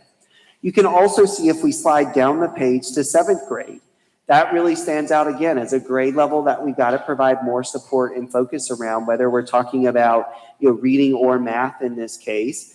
So that helps us hone where we're providing support to teachers and support to leaders in our schools. But again, takeaway here across both is there's a lot of progress to celebrate, and we do want to acknowledge and celebrate our teachers, our leaders, and our teams for the incredible work and effort that they are putting in every day to get these outcomes for students, because that's what it is. It's not just green or red on the slide. It is students being able to do more, know more, and demonstrate more because they learn more this year, and that's certainly what we are after. Now, to tie all of that into our goals and our GPMs, we'll start here with our 4 goals. We gave a status update right before winter break on how we were doing, or right after winter break rather, and that's that middle column. What we've now added based on this middle of year map data is the far right column. So goal 1 and 2, we aren't representing as on track in green. That's not because we didn't see significant growth there. It's because, remember, we agreed with you back in August on the parameters we would use to color code these statuses. Based on how far away we are from the end of year target, that determines whether we're green, yellow, or red. So we are staying true to that, staying transparent to it, but don't want you or the community to walk away to think that we're moving backwards. We aren't in any of these cases. We are definitely moving forward and have momentum, and we've got a lot of work to do over those next 30 to 40 days. Yes, ma'am. Can I make a comment? Yes, Dr. Sorensen. And also want to just chime in for the board and for the community is that the conversations that we had setting around board goals were also 5-year goals. And so our GPMs is where are we going to be at the end of that year, where our board goals are where are we going to be by 2029. And so that's why you may sometimes, like, because we had, we call them robust conversations around our statusing, right? And staying true to the definition that we gave you in terms of how we status, how far are we away from the goal. And so again, just highlighting that these are 5-year goals as board goals rather than GPMs that are yearly. Thank you so much for that, Superintendent. Other thing just to clarify here is goal 4, that shows up in this gray sort of not applicable space. That's simply because the map data doesn't directly relate to that goal. So there's no change in status there because it doesn't impact, directly impact rather that outcome. GPMs look quite a bit different in terms of, again, very strong here. All but 2 are on track. These 2, which are our K2 reading fluency data and our Texas kindergarten entry assessment data, are showing off track again, but just because of the distance we are away from that end of year target, you will see in a few slides, we are showing real growth and progress in those areas. But again, want to always stay true and transparent to how we status these. So let's dig in. We'll go through these a little bit quickly because, again, you've gotten the highlights already, but want to share and show the data. Starting with goal 1, which is our early grades reading, beginning with map fluency. Again, this is where we're looking at if students are building the foundational skills needed to become fluent, proficient, sort of strong readers. We've shared this slide a number of times with the board. What we are generally looking for here is students moving from left to right. So I go from not being able to identify a letter or a sound all the way to where I can read short paragraphs and comprehend what that's saying and answer a question correctly about it in terms of sentence fluency and oral reading rate. As a reminder, what we're specifically reporting here is that blue box, sentence fluency. So how many of our students have made it to that place in their reading development? So here is that result. Again, these slides look really familiar to us because we report them the same way every time in honor of like our Lone Star governance work. Top left, we'll start there in our line graph. This is always the easiest sort of snapshot to see where we are, if we're getting better, and how we relate to that end of year target. The happy thing, certainly for me and our team as we review the data, is we actually have more data to look at now. Last year when we first started sharing with ISU, we had a dot on the line because there was no historical data here, but now we have a full year, 2 data points this year, so we can start to see trends. With our K2 reading fluency, if we look sort of middle to the right of that line graph, you can see that we grew from 20% of students at that sentence reading fluency level to 28%. So we had an 8 percentage point gain since the beginning of the year. The reason we reported that is off track, though, is because we got to get to 44%. So that's the distance that I was talking about, even though we have the growth. That said, again, students at these age levels develop really quickly with strong instruction. And so that's what we're working with teachers in the classrooms to do. So we very much still feel like that 44 is attainable. First grade, this is regular sort of map, just on grade level assessment. Big growth here, 13 points overall, going from 30 to 43. So super strong in that space. Second grade, even stronger, 20 points of growth here from the beginning of year, well above our end of year target. So you see we're sitting at 53 right now. Our board approved target for this year is 40. So we certainly want to knock that out of the park even more. You see at the bottom, just as a reminder, we're always sharing how campuses are doing. So the gray is beginning of year, pink is the middle of year. So you can see that we had sort of universal growth here across our campuses. And then always calling out how our superintendent constraint schools are. So you see the boxes around Seguin, Garza, and Pena. So that's always transparent in these updates. And in third grade, this is our goal. Again, big growth here, more than 20 percentage points over the beginning of the year. The other thing I just want to remind the board of is last year, and unfortunately most of the time in my career where I presented middle of year map data in various spaces, you see a drop from beginning to middle of year. Like we see that just sort of generally. It's a hard time of year, like it's just rough. And that normally shows up. That's what we had across the board generally last year. So that makes what we're seeing here even a bit more special. And again, like congratulations and appreciation to our educators, because seeing that jump from low teens into the mid 30s is a really big deal. Certainly compared to last year when we went down 4 points from beginning to middle of year. And then a transition to math. So this is staying in the same grade levels, kinder, first, second, and third. Kinder here, remember our GPM is using not MAP, but the Texas Kindergarten Entry Assessment. This year we are doing beginning, middle, and end of year. That was a change that the state made for districts that we need to do all 3 points. We don't actually have a comparison point to middle of year last year because we only did beginning and middle. But we can still see since the start of the school year, again, we've had a strong growth here, getting to 55% overall. Our end of year target is 84. That's really high. But again, this grade level with the amount of growth that we can continue to expect, we believe that's certainly still attainable with the amount of time left that we have this school year. First grade back to MAP. We see this much more leveled out compared to what we saw in reading. So still see growth here, still above end of year target, not as dramatic as what we saw on the reading side. So that's something, again, that we're watching closely to make sure that we can maintain these gains. But second grade, stronger still. So you should start to see a theme. We got some things we got to really pay attention to in kinder, make sure we're building that foundational sort of knowledge and skill set for our students, whether that's reading or math. First grade showing progress, but not as much progress certainly as we would want to see. And then second grade in this early space is showing up the strongest. That matters in terms of how we support our staff, how we assign teachers to these grade levels. The soup and I both routinely harp with our principals that our best educators need to be in these grade levels. And so as we start to balance our attention from finishing this year strong to getting ready for next year, those will be fun approval conversations that principals get to have with me on which teachers are actually teaching which grade levels and which contents based on the data, based on evidence, and based on what our students need. And then finally, to wrap up our early grades math here, we're showing third grade. Again, we see a little bit of progress here.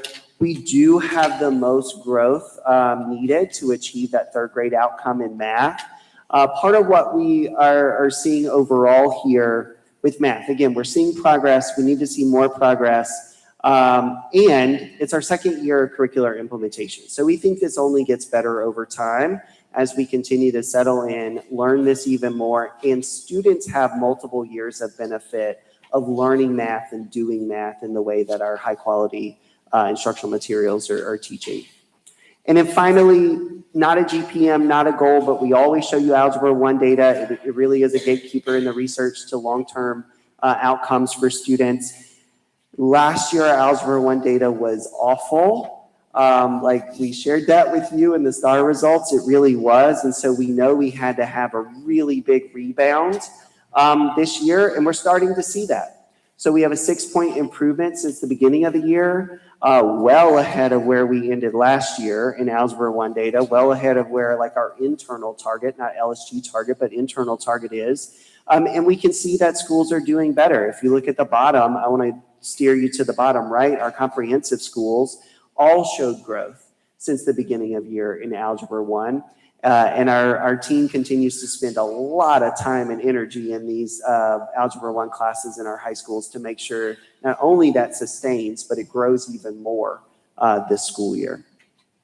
So finally, we'll move to the middle school space to round us out here. 6th, 7th, and 8th grade reading is what we're looking at. I do want to sort of temper expectations here. Again, we're going to see good growth. But we don't expect, like MAP as an assessment does not expect the same types of jumps really in the fourth grade and up space as you see in the lower grades. So where a student may jump like 20 points on the MAP exam as a first grader, expectation could be 3 points as a sixth grader. So these lines look flatter, but that's normal. We still want to see us getting better since the beginning of the year. We see that here in sixth grade.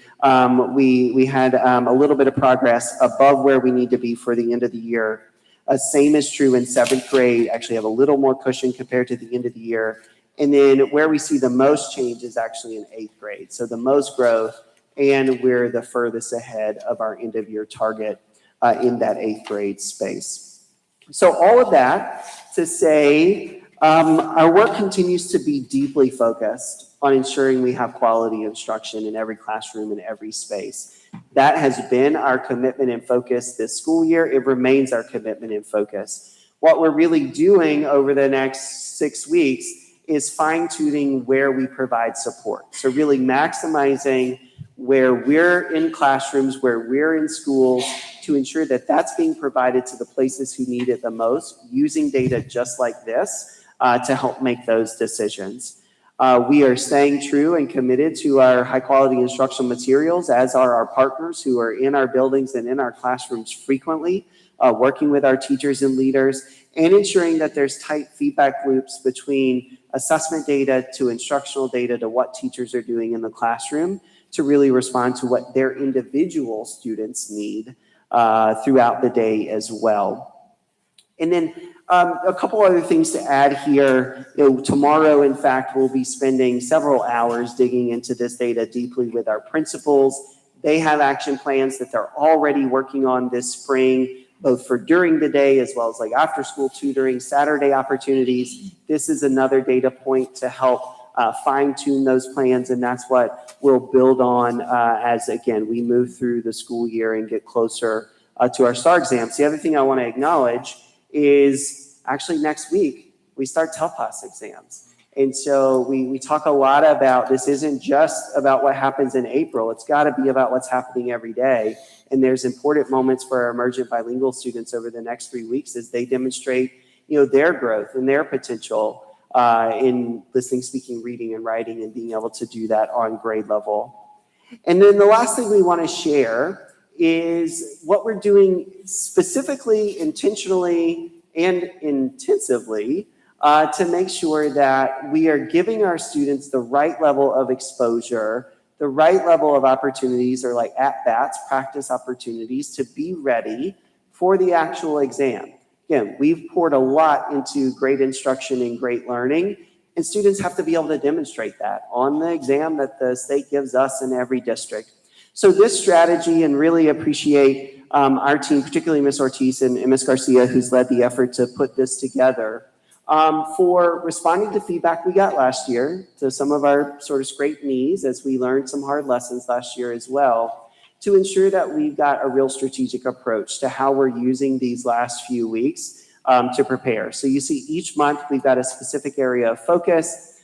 This relates to how we're using time a bit differently during the day and how that ramps up as we get closer to the assessments. Again, how we're using time outside of the day and how we're ensuring that this integrates within the lessons and the learning that we're asking teachers to do.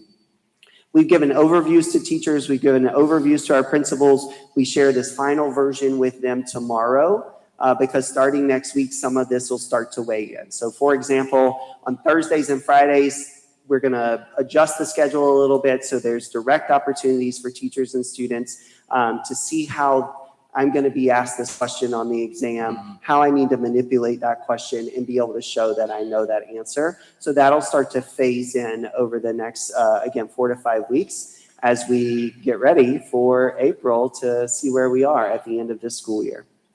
So back to our framing. Again, we can see real growth this school year. We can see real growth over last school year. And we are going to keep cranking it out hard to make sure we can see that growth at the end of the day with our STAR results this year as well. So again, Board President, happy to take questions. Great presentation, Dr. Little. Members of the board, any questions for Dr. Little? It was very well explained. No. Yes, Ms. Ochoa. Oh, thank you. Thank you very much. Dr. Little, great job. Next item on the agenda is 7.2. This will be done by Joseph, Lone Star Governance Time Use Tracker. Before we move on, Dr. Sorensen, do you have anything to say? Yes, I want to acknowledge the work of our educators. That level of growth, as somebody who was a previous chief academic officer in other spaces, is really the work of educators doing instruction every day. I know it's been a really hard pill to swallow. I'm gonna say that stuff out loud, like I just said to Board Member Pena. You know, we say the things out loud. It's been a tough shift for our district to not just do STAR Prep. But we as a board and as a leadership team made a commitment to high quality instructional materials to make sure that the learning wasn't just for now, for a test. That kids then, when they got to high school, were best prepared for college and careers. We need to make sure we have readers and writers and thinkers who can perform whatever career or collegiate track they choose for themselves. And that starts with really great instruction, with grade level materials at the early grades and then throughout.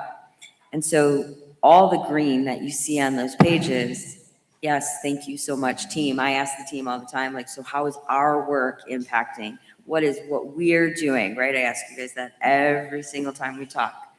But it is a direct result of the teachers really leaning in to new instructional materials, new curriculum, and day-to-day tier 1 quality instruction, and our leaders actually growing with us to do that work. So I really didn't want the presentation to just go without acknowledging the growth of our educators and also acknowledging that the next 30 instructional days, like celebrate, like get really excited about the growth that you made.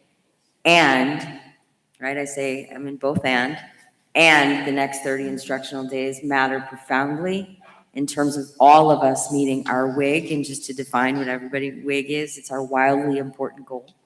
And so we just want to make sure that we stay diligent in our supports, in our focus, and that our educators continue to show up as they have been for the past couple months across this year, despite changes in practice that we've asked from them. Thank you, Dr. Sorensen. Well said. I particularly like pages 52, 53, 54, and 59 because it showed a lot of green. So I would have to agree with Dr. Sorensen. So thank you, Dr. Little. Next item on the agenda is, as I said earlier, it's 7.2, our time tracker report. And this is from our January 21st meeting. Joseph, it's all yours. It is. Thank you, sir. Mr. Board President, members of the board, I'm Dr. Sorensen, pleased to bring you our Lone Star Governance Time Use Tracker Report for our January 21st meeting. Of course, in our last presentation, you heard Dr. Little refer to Lone Star Governance several times throughout. And so this part of our work is about our board meetings and how we spend our time in board meetings. But our Lone Star Governance work is a continuous improvement model for governing teams, board superintendent, and we choose to focus intensely on one thing, and that is improving student outcomes. I'm going to take a minute to explain how the Lone Star Integrity Framework and the Lone Star Time Use Tracker sort of overlay with one another. So the framework outlines the essential behaviors for school boards. It essentially sets the standard of how boards of administration behave in board meetings in a way that lead to improved student outcomes. The time use tracker is a tool that we use to keep ourselves accountable. So throughout the board meeting, we are tracking time. I am doing it this evening, like at each transition point. And we are measuring how we're using our time in terms of a few things. One, the Lone Star Integrity Instrument pillars. And so you could see on the screen that far left sort of gray column. Those are the pillars of the Lone Star integrity instrument. And then next to that in the blue, you can see that it's student outcome minutes, and then in the green, it's adult behavior minutes. Our agenda our board meeting agenda has in parentheses for each item where to which pillar the item attributes to. Okay, so if we take a look at last board meeting on June 21st, we see that we had 43 minutes for vision and goals attributed to adult behaviors. That 43 minutes came from Dr. Little's school actions recommendations presentation. And then we could see that under progress and accountability, we had 17 minutes attributed. That came from this report, as well as Dr. Beretta had led us in a Bork Strait progress check. Other minutes are attributed to other operational items. So in total, you can see that we had a efficient board meeting of 97 minutes in length.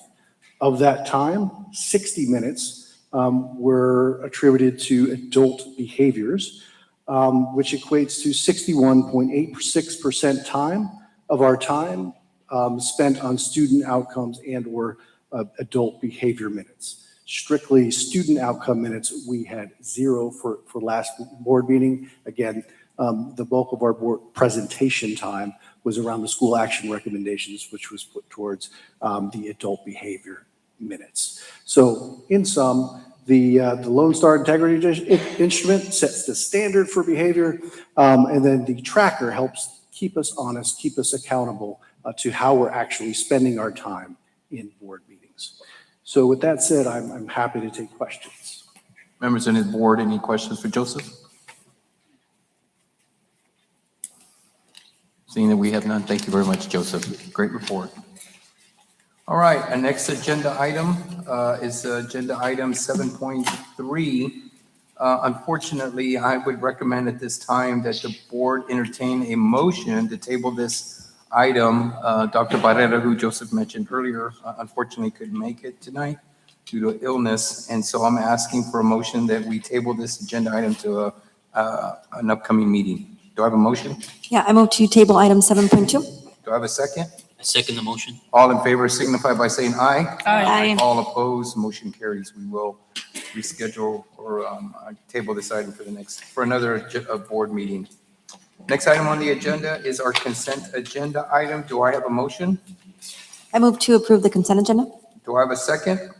I second the motion. All in favor signify by saying aye. Aye. All opposed, motion carries. Ladies and gentlemen, we will now be going into our closed session. It is 7:55 p.m.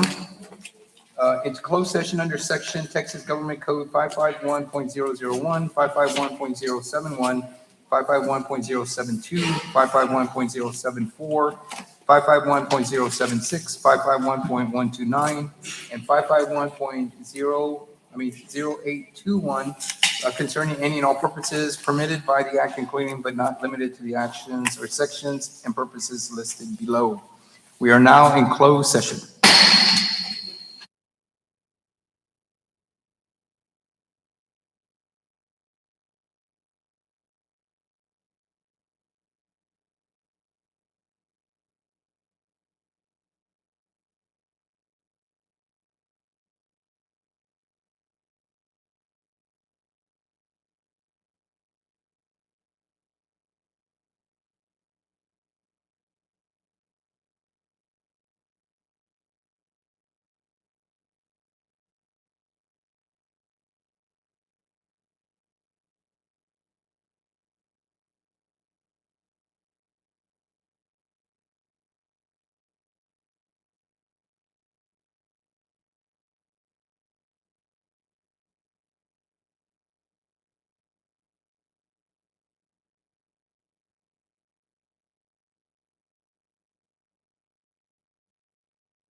Okay, we are back from closed session. It is 8:41 PM.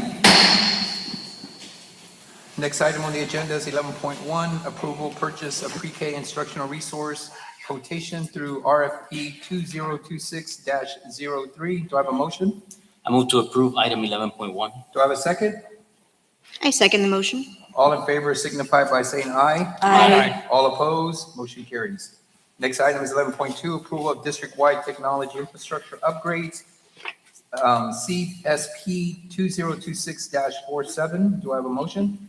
I move to approve item 11.2. Do I have a second? I second. All in favor signify by saying aye. Aye. All opposed, motion carries. 11.3, approval of district-wide rekeying services quotation number 2026-810 through purchasing cooperatives. Do I have a motion? I move to approve item 11.3. Do I have a second? I second the motion. All in favor signify by saying aye. Aye. All opposed, motion carries. 11.4, approval of transportation operations software upgrade through purchasing cooperative. Do I have a motion? I move to approve. Do I have a second? I second. All in favor signify by saying aye. Aye. All opposed, motion carries. 11.5, approval of facilities condition assessment and facilities master plan services, CSP number 2026-40. Do I have a motion? I move to approve item 11.5. Do I have a second? I second the motion. All in favor signify by saying aye. Aye. All opposed, motion carries. Next item, 11.6, determination of La Jolla Independent School District's nomination of candidates via resolution 2026-02 for the Board of Directors of the Hidalgo County Appraisal District. Do I have a motion or a recommendation? I move to approve the adoption of resolution to nominate George Martinez for a vacant position on the Hidalgo County Appraisal District Board of Directors. Do I have a second? I second. All in favor signify by saying aye. Aye. All opposed, motion carries. 11.7, approval of Lone Star Governance Board assessment using the LSG integrity instrument.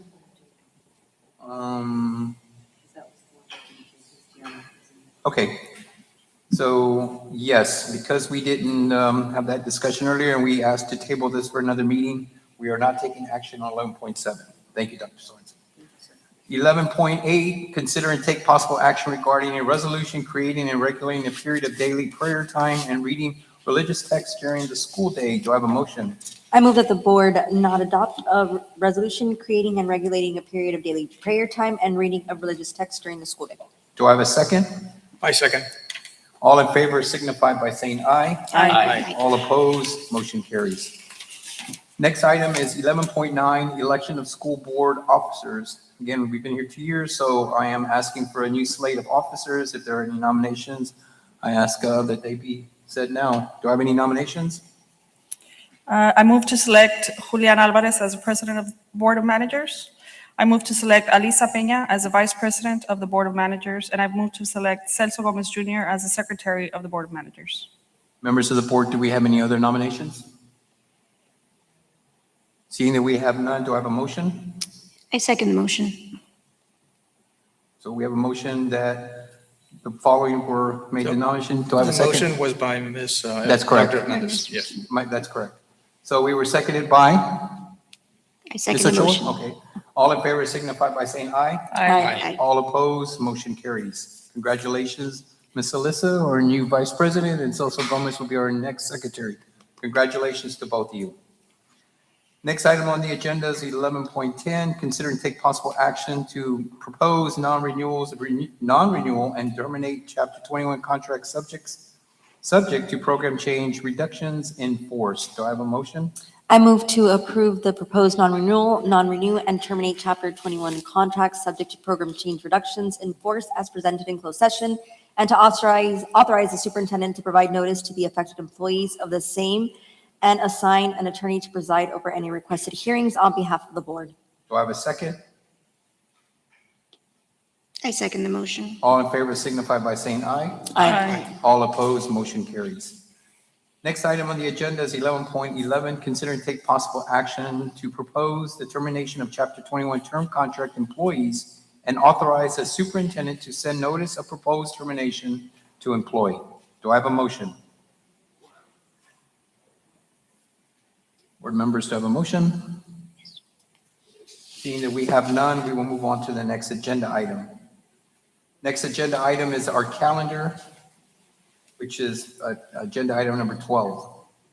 February 2026 is Black History Month, Career and Technology Education CTE Month, National Children's Dental Health Month, and Heart Health Awareness Month. February 11, 2026, International Day of Women and Girls in Science. February 12, 2026, Digital Learning Day. February 25th, 2026 will be our next board meeting. Agenda 13 is any remarks from the board before we adjourn, but I would like to turn this over to Dr. Sorensen. Dr. Sorensen, do you have any remarks before we close? Thank you, sir.